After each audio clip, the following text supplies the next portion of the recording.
Hello, my friends, and welcome to another First Chapter Fridays. Today we're going to read the first chapter of Misty of Chincoteague, which is a pretty old book, but it used to be one of my favorites. So we'll read Chapter 1.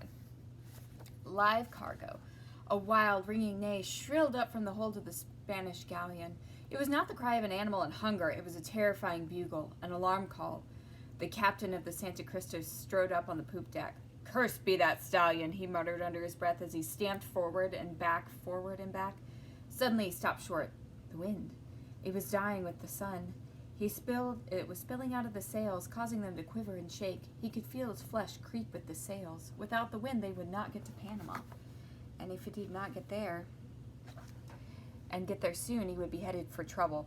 The Moor ponies would not be delivered to the Viceroy of Peru and could not be kept alive much longer. Their hay had grown musty, the water casks were almost empty, and now this sudden calm, this heavy warning of a storm.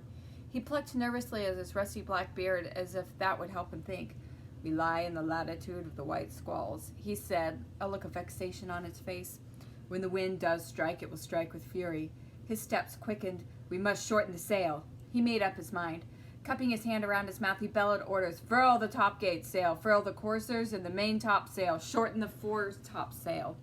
The ship burst into action. From forward and aft, all hands came running. They fell to working furiously, carrying out orders. The captain's eyes were fixed on his men, but his thoughts raced ahead to the rich land where he was bound. In his mind's eye, he could see the mule train coming to meet him, and when he reached the land, he could see it snaking its way along the gold road from Panama to the seaport of Portobello. He could almost feel the smooth, hard gold in packs on the donkeys' backs. His eyes narrowed greedily. "Gold," he mumbled. "Think of trading 20 ponies for their weight in gold." He clasped his hands behind him and resumed pacing and muttering. "The Viceroy of Peru sets great store by the ponies, and well he may. Without the ponies, the work in the mines, there will be no more gold." He clenched his fists. "We must keep the ponies alive." His thoughts were brought up sharply. That shrill horse call. Again it filled the air about him with a wild ring. His beady eyes darted to the lookout man in the crow's nest, then to all the men on the deck. He saw fear spread among the crew. Meanwhile, on the dark hold of the ship, a small bay stallion was pawing at the floor of his stall. His iron shoes with their sharp rims and turned down heels threw a shower of sparks, and he felt strong charges of electricity. His nostrils flared, the moisture in the air, the charge of the electricity. These were storm warnings, things that he knew. Some inner urge told him he must get his mares to high land before the storm broke. He tried to escape, charging against the chessboard of his stall again and again. He threw his head back and bugled.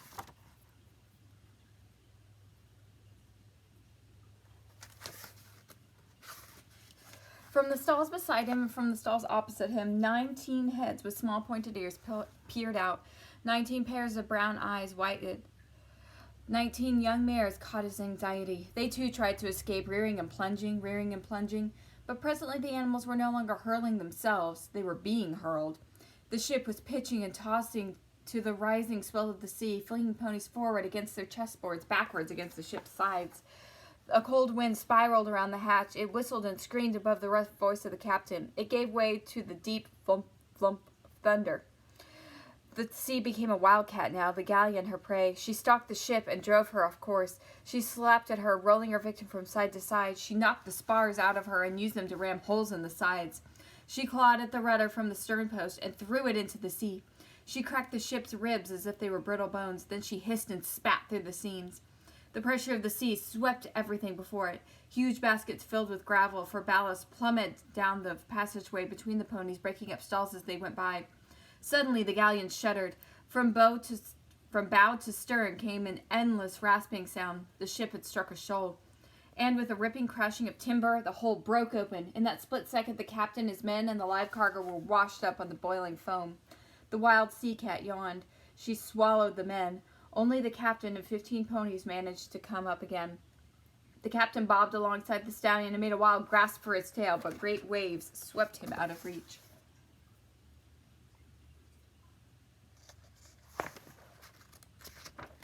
The stallion neighed encouragement to his mares, who were struggling to keep afloat, fighting the wreckage in the sea. For long minutes they thrashed about helplessly, and just when their strength was nearly spent, the storm died down as suddenly as it has arisen. The wind calmed. The sea was no longer a wildcat. She became a kitten, fawning and lapping about the pony's legs. Now their hoofs touched land.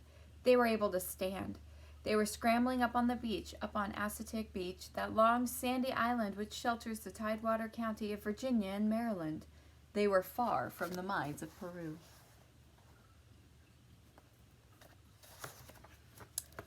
All right, so that was the first chapter of Misty of Chincoteague. It is in our animal section, if that sounds like something that you would be interested in. Have a good week, guys.